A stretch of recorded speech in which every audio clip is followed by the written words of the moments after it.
रिश्ते हमेशा एक दूसरे का ख्याल रखने के लिए बने हैं, न कि इस्तेमाल करने के लिए।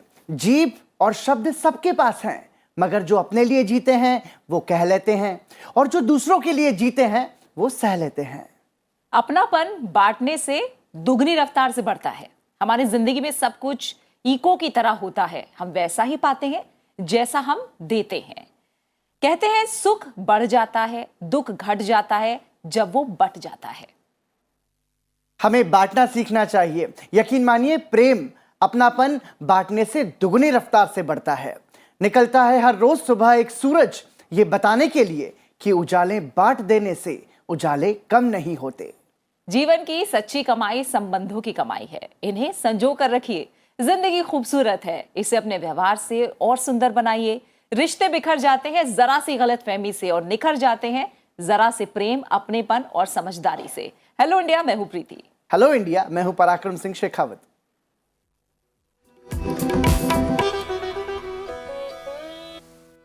और आइए हेलो इंडिया की शुरुआत करते हैं। सबसे पहले देखते हैं देश की तमाम बड़ी खबरें। संसद के दोनों सदनों में राष्ट्रपति के अभिभाषण पर धन्यवाद प्रस्ताव पर चर्चा शुरू हुई। राज्यसभा में बीजेपी सांसद गीता चंद्रप्रभा और लोकसभा में हरीश द्विवेदी ने रखा चर्चा का प्रस्ताव। धन्यवाद प्रस्ताव पर चर्चा में भाग लेते हुए दोनों सदनों में बीजेपी सांसदों ने सरकार की नीतियों का स्वागत किया। कहा समावेशी और नए भारत के विकास का रोड मैप है। विपक्ष ने महंगाई, रोजगार और किसानों के प्रति सरकार के रुख पर सवाल उठाए। प्रश्नकाल के दौरान दोनों सदनों में उठे जनहित से जुड़े कई महत्वपूर्ण मुद्दे। लोकसभा में वाणिज्य और उद्योग मंत्री पीयूष गोयल ने कहा पीएलआई स्कीम से ग्लोबल चैंपियंस बनने में मदद मिलेगी। राज्यसभा में महिला और बाल विकास मंत्री स्मृति ईरानी ने कहा कि वैवाहिक बलात्कार के संबंध में सरकार सभी पक्षों से चर्चा कर आपराधिक कानूनों में जरूर संशोधन करेगी। राज्यसभा में शून्यकाल में सदस्यों ने उठाया रेलवे भर्ती परीक्षा में हुई गड़बड़ी का मुद्दा। सरकार से छात्रों पर दर्ज की गई एफआईआर वापस लेने और बढ़ती बेरोजगारी के मद्देनजर न्याय करने की मांग की गई।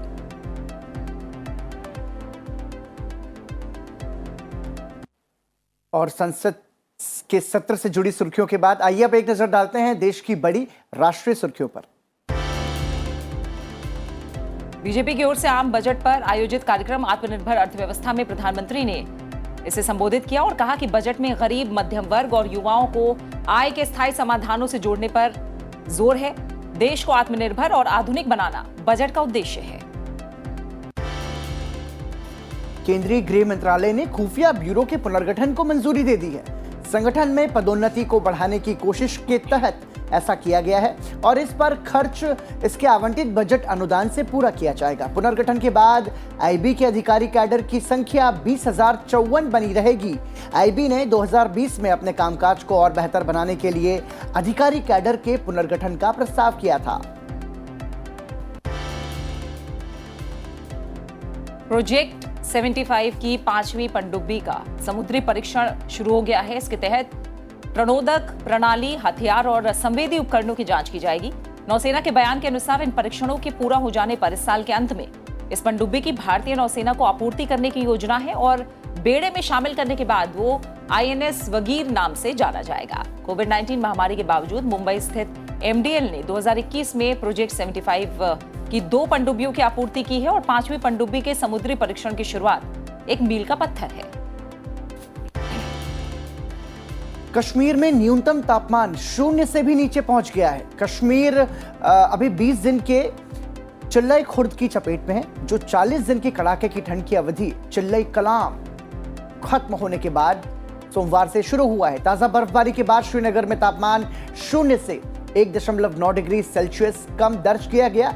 वहीं गुलमर्ग में तापमान 0 से 8 डिग्री से कम दर्ज किया गया। मौसम विभाग का अगले 3 दिनों में बारिश और बर्फबारी का अनुमान है। उत्तर भारत में भी ठंड बढ़ने की संभावना जताई गई है। और अब बात NEWS यानी नॉर्थ ईस्ट वेस्ट साउथ चारों कोनों से राज्यों की बड़ी खबरों पर। चुनाव आयोग ने गोवा, मणिपुर, पंजाब, उत्तराखंड और उत्तर प्रदेश में होने वाले विधानसभा चुनाव के लिए 15 विशेष पर्यवेक्षकों की नियुक्ति की है। विशेष पर्यवेक्षक राज्य में काम कर रही चुनावी मशीनरी के कार्यों का निरीक्षण और निगरानी किया जाएगा। अमित शाह ने डोर टू डोर कैंपेन किया। केंद्रीय गृह मंत्री अमित शाह ने बदायूं में डोर टू डोर कैंपेन किया और लोगों से बीजेपी के पक्ष में मतदान करने की अपील की। साथ ही उन्होंने यहां जनसभा को भी संबोधित किया।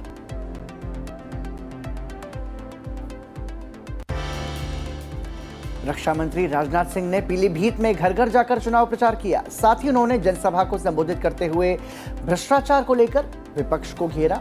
उन्होंने बीजेपी के विकास को गिनाते हुए भाजपा के पक्ष में मतदान करने की अपील की। उत्तर प्रदेश के मुख्यमंत्री योगी आदित्यनाथ ने सिकंदराबाद विधानसभा क्षेत्र के गुलावटी में जनसभा को संबोधित किया और कहा कि प्रदेश में डबल इंजन की सरकार ने विकास को नया आयाम दिया। सरकार ने दोनों डोज देकर देश को कोविड की तीसरी लहर से बचाया है।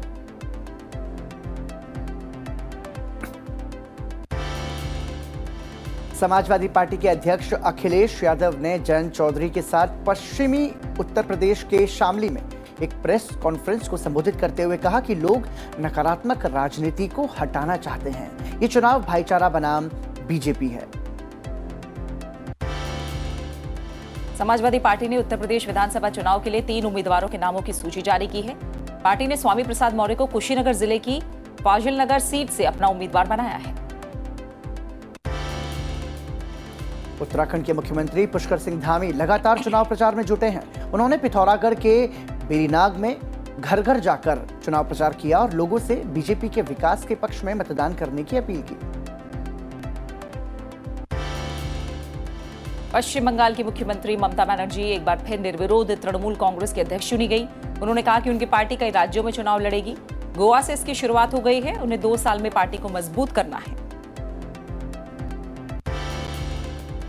कांग्रेस महासचिव प्रियंका गांधी ने उत्तराखंड के आगामी चुनावों के तहत पार्टी का घोषणा पत्र जारी कर दिया है, जिसमें महिला वोटरों को लुभाने की पुरजोर कोशिश की गई है। घोषणा पत्र में 5 लाख परिवारों को सालाना 40,000 रुपए देने का बड़ा ऐलान किया गया है। साथ ही पार्टी ने 4 लाख युवाओं को रोजगार देने का वादा भी किया है। उत्तराखंड की 70 विधानसभा सीटों पर एक ही चरण में 14 फरवरी को मतदान होना है। नतीजे 10 मार्च को घोषित किए जाएंगे। हरियाणा के मुख्यमंत्री मनोहर लाल खट्टर गुरुग्राम में विश्व आर्द्र भूमि दिवस 2022 समारोह में शामिल हुए। उनके साथ केंद्रीय मंत्री भूपेंद्र यादव और अश्विनी कुमार चौबे भी मौजूद थे। इस मौके पर उन्होंने पेड़ों का संरक्षण करने वालों को 2500 रुपए सालाना पेंशन देने का ऐलान किया। छत्तीसगढ़ में इस बार बजट सत्र 7 मार्च से शुरू होकर 25 मार्च तक चलेगा। इस सत्र में कुल 13 बैठकें होंगी। सत्र की शुरुआत राज्यपाल के अभिभाषण से होगी। इसके बाद वित्तीय कार्य के साथ दूसरे शासकीय कार्य भी किए जाएंगे। जम्मू कश्मीर के शोपियां जिले में सुरक्षा बलों के साथ मुठभेड़ में एक अज्ञात आतंकवादी मारा गया। सुरक्षा बलों ने नौपोरा इलाके के नदीग्राम गांव की घेराबंदी की। तलाशी अभियान के दौरान मुठभेड़ शुरू हुई थी। महाराष्ट्र में विश्व प्रसिद्ध अजंता एलोरा की गुफाएं और विभिन्न स्मारक पर्यटकों के लिए खोल दिए गए हैं। कोरोना के बाद मामले बढ़ने के बाद स्मारकों को 8 जनवरी तक बंद किया गया था, जिन्हें अब दोबारा से खोल दिया गया है। पश्चिम बंगाल में कक्षा 8वीं से 12वीं के बच्चों के लिए स्कूल खोले जाएंगे और इसके लिए सभी तैयारियां पूरी कर ली गई हैं। स्कूलों को सैनिटाइज किया गया है। साथ ही स्कूल में थर्मल स्क्रीनिंग और मास्क की व्यवस्था की गई है।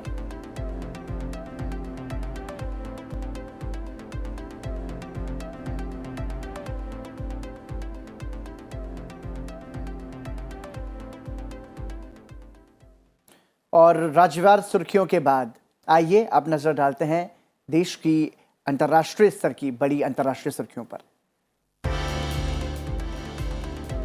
कनाडा की राजधानी ओटावा में कोविड-19 संबंधी प्रतिबंधों और टीके संबंधी आदेश के खिलाफ हजारों लोगों ने प्रदर्शन किया और पार्लियामेंट हिल के आसपास यातायात को बाधित किया। प्रदर्शनकारियों ने नेशनल वॉर मेमोरियल के पास अपने वाहन खड़े किए।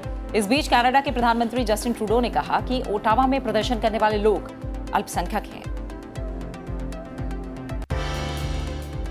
रूस और यूक्रेन संकट पर चिंता के बीच दुनिया भर के तेल उत्पादक देशों के ग्रुप ओपेक प्लस की एक महत्वपूर्ण बैठक हुई, जिसमें कच्चे तेल का उत्पादन बढ़ाने को लेकर अहम फैसला लिया गया। ओपेक और पेट्रोलियम निर्यातक देशों की इस अहम बैठक में कच्चे तेल की मांग को पूरा करने के लिए इस महीने से कच्चे तेल के उत्पादन में इजाफा करने का फैसला लिया गया है, जिसके तहत कच्चे तेल के उत्पादन में $4 लाख प्रति बैरल प्रतिदिन उत्पादन बढ़ाने की मंजूरी दी गई है। 23 सदस्यीय तेल उत्पादक देशों के ग्रुप ओपेक प्लस का मानना है कि कोरोना वायरस के नए वेरिएंट ओमिक्रॉन का कच्चे तेल की मांगों पर बहुत ज्यादा असर नहीं देखा जा रहा है। ऐसे में मांग में बहुत ज्यादा कमी के आसार बेहद कम है। इसीलिए ओपेक प्लस कच्चे तेल की मांग को पूरा करने के लिए इस महीने से कच्चे तेल के उत्पादन में इजाफा कर रही है।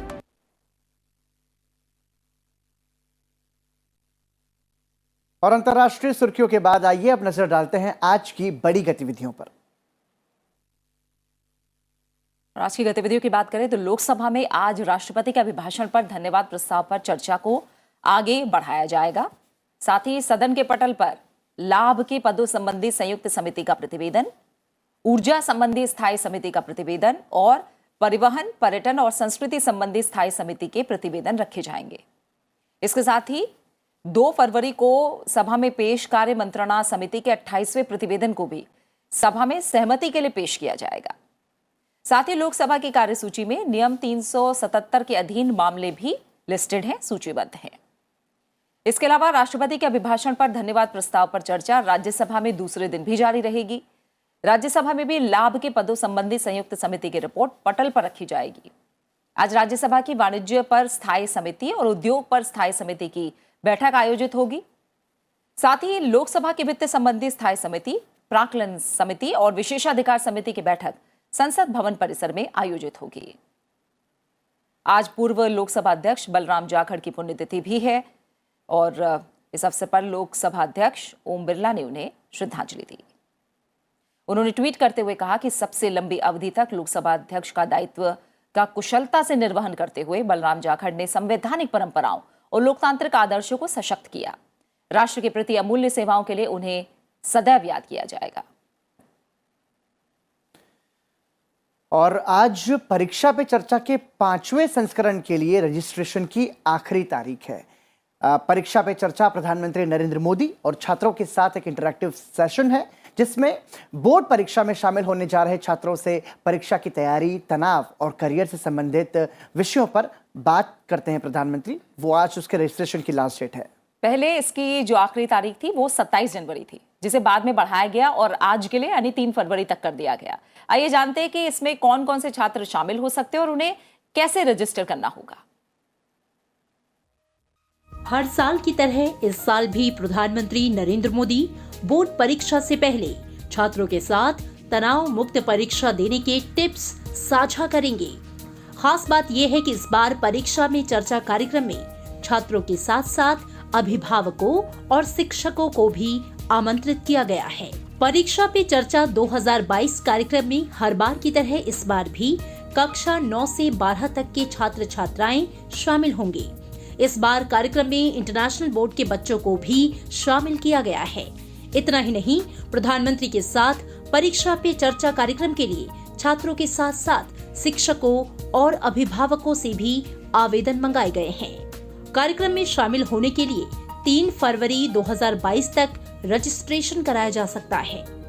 रजिस्ट्रेशन कराने के लिए छात्र, शिक्षक और अभिभावक www.mygov.in पर लॉगिन करके परीक्षा पे चर्चा 2022 के सेक्शन में रजिस्ट्रेशन करा सकते हैं, जिसके बाद प्रतियोगिता के आधार पर 2050 छात्र, शिक्षक और अभिभावकों को सेलेक्ट किया जाएगा, जिन्हें परीक्षा पे चर्चा किट भी दी जाएगी। कोरोना महामारी को ध्यान में रखते हुए इस बार भी परीक्षा पे चर्चा कार्यक्रम पिछले साल की तरह ऑनलाइन होगा। छात्रों को कई ऐसे विषय दिए गए हैं जिन पर लिखकर वे अपना आवेदन कर सकते हैं। इसके अलावा छात्र पीएम मोदी के सामने अपने सवाल भी रख सकते हैं। सवाल अधिकतम 500 कैरेक्टर में होना चाहिए। अब तक परीक्षा पे चर्चा के आयोजन की तारीख तय नहीं हो सकी है, लेकिन जो संकेत मिल रहे हैं उसके मुताबिक ये चर्चा फरवरी के अंत तक कराई जा सकती है। 15 मार्च से बोर्ड परीक्षाओं को कराने का कार्यक्रम प्रस्तावित है। ऐसे में इससे पहले ही परीक्षा पे चर्चा का आयोजन होना है। और तो आज परीक्षा पे चर्चा की आखिरी तारीख है। बिल्कुल, और तमाम जो स्टेप्स बताए गए हैं, इस तरह से जो छात्र चाहें वो इसके लिए रजिस्टर आज कर सकते हैं। अभी यहाँ हम रुक रहे हैं एक छोटे से ब्रेक के लिए। ब्रेक के बाद बात करेंगे आज के इतिहास की।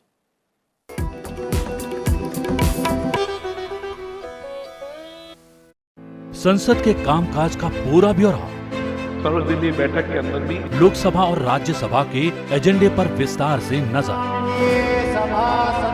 संसदीय समितियों की रिपोर्ट्स, प्रश्नकाल के सवाल, राष्ट्र से क्या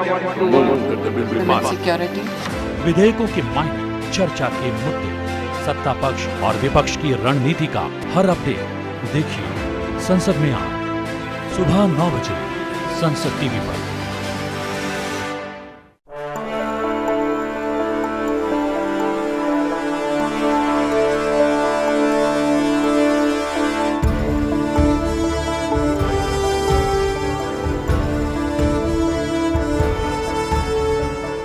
Those in favor please say aye. जो सदस्य विरोध में ना गए, I think the ayes have it. हवालों के पक्ष में हुआ। Ayes have it. The bill is passed.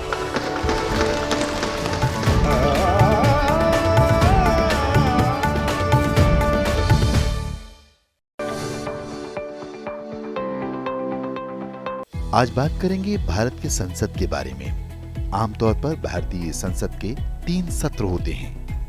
सरकार के पास संसद का सत्र बुलाने का अधिकार है। सरकार जब सत्र बुलाना चाहती है तब राष्ट्रपति के पास अनुशंसा पत्र भेजकर सत्र बुलाने की स्वीकृति हासिल करती है। संविधान के अनुच्छेद 85 में संसद सत्र बुलाने का प्रावधान है। 2 सत्रों के बीच 6 महीने से ज्यादा का अंतर नहीं होता है। आमतौर पर भारतीय संसद के 3 सत्र होते हैं: बजट सत्र, मानसून सत्र, शीतकालीन सत्र। बजट सत्र साल का सबसे पहला सत्र बजट सत्र कहलाता है, जो आमतौर पर जनवरी महीने के आखिरी सप्ताह में शुरू होकर अप्रैल तक चलता है। बजट सत्र 2 भागों में चलता है। आमतौर पर पहला भाग बजट पेश करने का और दूसरा भाग उस पर चर्चा करने के लिए होता है। बीच का अंतराल इसलिए होता है ताकि सांसद, संसदीय समितियां बजट के प्रावधानों को समझ सकें और उसके बारे में अगले भाग में चर्चा कर सकें। मानसून सत्र दूसरा सत्र 3 सप्ताह का मानसून सत्र है, जो आमतौर पर जुलाई माह में शुरू होता है और अगस्त में खत्म होता है। शीतकालीन सत्र यानी तीसरे सत्र का आयोजन नवंबर से दिसंबर तक किया जाता है। ये सत्र सबसे कम दिनों का होता है। खास बात यह है कि इन तीनों सत्रों के अलावा किसी भी आपातकाल या किसी खास मौके पर विशेष सत्र बुलाया जाता है।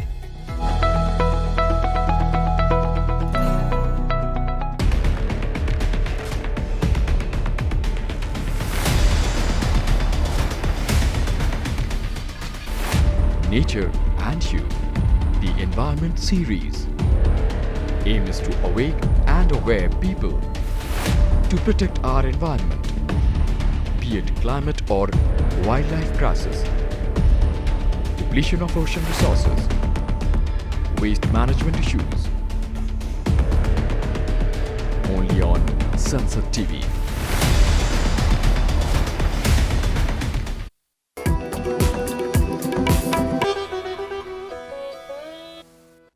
हेलो इंडिया ब्रेक के बाद एक बार फिर आप सभी का स्वागत है और आइए अब बात करते हैं आज के दिन से जुड़े इतिहास की। आपको बताते हैं 3 फरवरी से जुड़ा इतिहास और देखते हैं कि इतिहास के पन्नों में आज की तारीख के नाम क्या खास घटनाएं दर्ज हैं। 3 फरवरी वर्ष 1909 में सुहासिनी गांगुली का जन्म तत्कालीन ब्रिटिश भारत और आज के बांग्लादेश के खुलना में हुआ। वह भारतीय स्वतंत्रता संग्राम की सेनानी थी। आज़ादी की लड़ाई में उन्होंने चटगांव शस्त्रागार कांड के क्रांतिकारियों की मदद करने में महत्वपूर्ण भूमिका निभाई। स्वतंत्रता संग्राम की लड़ाई में उन्हें 8 साल के लिए हिजली के जेल में बंदी बनाया गया। वर्ष 1942 के आंदोलन में उन्होंने फिर से स्वतंत्रता संग्राम में भाग लिया और फिर से जेल गईं। भारतवर्ष की आज़ादी उनके जीवन का सबसे बड़ा सपना था, जिसको पूरा करने में उन्होंने अपना पूरा जीवन समर्पित किया और अंत में उन्होंने भारत को आज़ाद होते हुए भी देखा। 3 फरवरी वर्ष 1925 में भारत की पहली बिजली संचालित ट्रेन सेवा मुंबई से कुर्ला के बीच शुरू हुई। यह ट्रेन सेवा भारत ही नहीं बल्कि एशिया की पहली विद्युत ट्रेन थी। तत्कालीन गवर्नर लेडी विल्सन ने हरी झंडी दिखाकर कुर्ला के लिए पहली विद्युत ट्रेन को रवाना किया। इस ट्रेन को प्लेटफॉर्म नंबर 2 से रवाना किया गया। भारत की इस पहली विद्युत ट्रेन को विक्टोरिया टर्मिनस से हरी झंडी दिखाई गई, जिसे आज छत्रपति शिवाजी टर्मिनस के नाम से जाना जाता है। यह ट्रेन हार्बर लाइन पर बॉम्बे विटी स्टेशन से कुर्ला तक चलाई गई। 3 फरवरी वर्ष 1966 में सोवियत संघ द्वारा लूना 9 को सफलतापूर्वक चांद पर उतारा गया। इस अंतरिक्ष यान को मोलेनिया M रॉकेट द्वारा लॉन्च किया गया। इसका प्राथमिक लक्ष्य चंद्रमा पर सॉफ्ट लैंडिंग की तकनीक को प्रदर्शित करना था। यह पहली बार था जब रूस ने चांद पर एक अंतरिक्ष यान को नियंत्रित ढंग से उतारा। इस सफल प्रक्षेपण के साथ ही लूना 9 एक खगोलीय पिंड पर सॉफ्ट लैंडिंग प्राप्त करने वाला पहला अंतरिक्ष यान बन गया। लूना के सफल अभियान से यह बात पता चली कि चांद पर जाने वाले अंतरिक्ष यात्री वहां किसी दलदल में नहीं धंस सकते, और इसी के साथ ही चांद पर पहला मानव भेजने की होड़ और तेज हो गई थी। प्रीति, आज के दिन के इतिहास से जुड़ी बात हो रही है, तो आपको पता है कि इतिहास भारतीय संस्कृति के सूत्र के नाम से हमारा एक विशेष कार्यक्रम भारत के गौरवशाली सांस्कृतिक इतिहास पर ही केंद्रित है। बिल्कुल पराक्रम, आपने सही कहा। संसद टीवी के अपने दर्शकों को हम बता दें कि आज प्रसारित होने वाले इस कार्यक्रम में बात होगी शक्ति साधना के सबसे बड़े केंद्र कामाख्या शक्तिपीठ और उसके महत्व की। इस कार्यक्रम के एंकर डॉक्टर विवेक देब रॉय के साथ आइए देखते हैं इस कड़ी की छोटी सी एक झलक।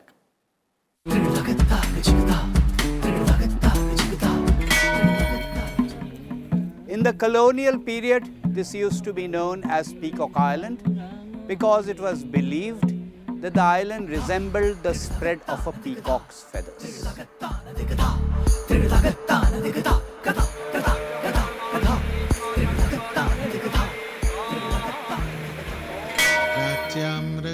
जिस भक्त ने जिस कामना के लिए माँ का दरबार में आते हैं, हर भक्त का ये माँ का कामना पूरा हो जाते हैं। याम्याम धूमावती स्वयं। जानेंगे कामाख्या की अलग अलग कहानियाँ, बातें करेंगे शक्तिपीठों के बारे में। भुवनेश्वरी वायव्याम सततम पातु छिन्नमस्ता महेश्वरी। देखिए इतिहास कार्यक्रम आज रात 9 बजे सिर्फ संसद टीवी पे। तो आप ये विशेष पेशकश हमारी देख सकते हैं, और संसद की कार्रवाई चल रही है जिसका सीधा प्रसारण लगातार संसद टीवी पर हो रहा है। इस दौरान अगर आप ये कार्यक्रम देखना चाहें तो हमारे YouTube चैनल पर जाकर आप ये कार्यक्रम देख सकते हैं। और आइए अब नजर डालते हैं संसद टीवी पर आज प्रसारित होने वाले कार्यक्रमों पर। 8:30 बजे देखिए स्पेशल इंटरव्यू विद अजय सेठ, secretary department of economic affairs. और इसके बाद सुबह 9 बजे आप देख सकते हैं संसद की कार्रवाई पर आधारित हमारा विशेष बुलेटिन संसद में आज। सुबह 10 बजे आप संसद टीवी पर राज्यसभा की कार्यवाही का सीधा प्रसारण देख सकते हैं, और 3 बजे आप संसद टीवी पर देख सकते हैं लोकतंत्र राउंडअप। इसके बाद 4 बजे से लोकसभा की कार्रवाई शुरू होगी और इसका सीधा प्रसारण आप देख सकते हैं संसद टीवी पर। रात 9:30 बजे देखिए पर्सपेक्टिव, और 10 बजे हाउस हाइलाइट्स। रात 10:30 बजे आप संसद टीवी पर देख सकते हैं दिन भर की संसद की कार्यवाही पर आधारित एक विशेष कार्यक्रम सदन दिन भर, और 11 बजे लोकसभा से जुड़ा हुआ प्रश्नकाल।